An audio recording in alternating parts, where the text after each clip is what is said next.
আমার বাবা বাড়ি করার সময় শখ করে নাম রাখছিল পিতৃস্মৃতি। এখন ভাবছি এই নামটা আমি চেঞ্জ করে দিব কুকুর বিড়ালের বাড়ি। কারণ এই যে দেখো, এই যে আমাদের ছোট সুস্নি, যেটা হচ্ছে আমার গোড়া আর সখার মাতৃদেবী, উনি 3 মাস পর পর বাচ্চা দেয়। বাইরে দেয়, যদিও বাড়িতে দেয় না। তারপরে বাচ্চাগুলোকে নিয়ে বাড়িতে চলে আসে। এই যে 2খানা দেখো জোড়া, এই 2খানা হচ্ছে উনার।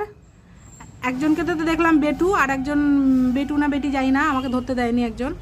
আর ওদেরকে বাঁচানোর জন্য আমি গ্রিলের ভিতরে খাবার দিচ্ছি যাতে কুকুরগুলো না ধরে। আর এই যে একটা দিয়েছি যাতে ওরা ওখানে থাকে, যদিও ওখানে ওরা থাকে না, কারণ লুকায় লুকায় বাঁচতে ওদের দিন যায়। বাচ্চা দুটো এত কিউট।